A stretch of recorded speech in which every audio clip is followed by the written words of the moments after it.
የዘላለም ሕይወትን ማን ነው የሚሰጠው? በእስልምና አስተምሮ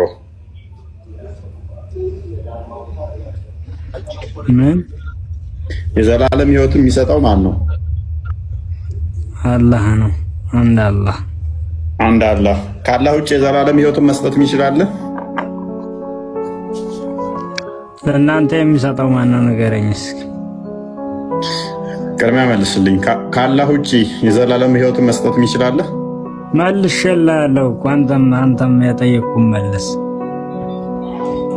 አሁን ቀጣይ ወደ መረጃ ከመሄዳችን በፊት የጠየቅኩህን መልሳ በደንብ አስረግጠህ እኮ አስረግጬ ነው መልሼልሃለሁ። እስኪ አንተ መልስ።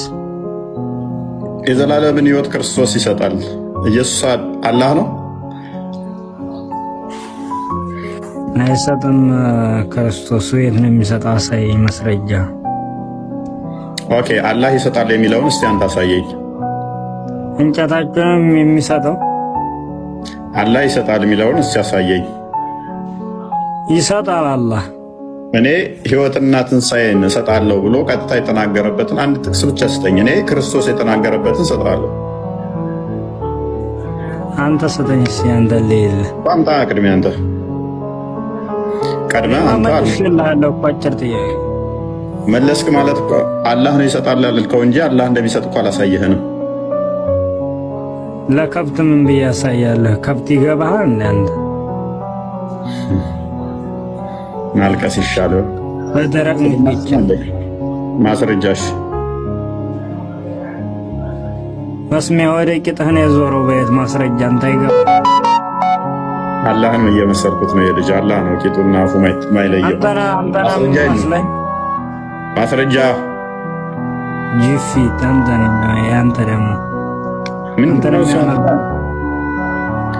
ስድብ ተለቅፈ ነው እንደመጣ ወዳጃችን። የዘላለም ሕይወት ይሰጣል የሚለውን አላህ የቱ ጋር ነው? እሺ ይሰጣል።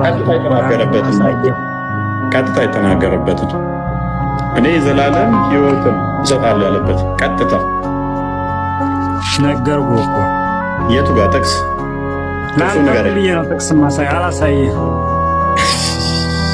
ለእኔ ሳይሆን ለ2600 ሰው አላሳይም። ለምን አታሳየው? የለም አላሳይም። ምክንያቱም የለም። ለእንዳንተ ያለው ከብት እንዲህ ያለ ማስረጃ አላወጣም። ለማን ነው የምታሳየው? ለአንተ አይነቱ እንትን ነው ለጋኔኖች እና ለጅኒዎች። ለአንተ አይነቱ ከብት አይወጣም። ኦኬ፣ ለጅኒዎች ቢሆን ግን ታወጣለህ። በደንብ አስተውሉ። የዘላለምን ሕይወት የሚሰጠው አንድ ፈጣሪ ብቻ ነው። ክርስቶስ ደጋግሞ የዘላለምን ሕይወት እንደሚሰጥ ተናግሯል።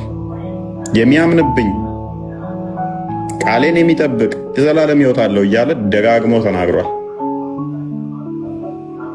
ኦኬ፣ ከሞት አስነሳዋለሁ ብሎ ደጋግሞ ተናግሯል። በመጨረሻው ሰዓት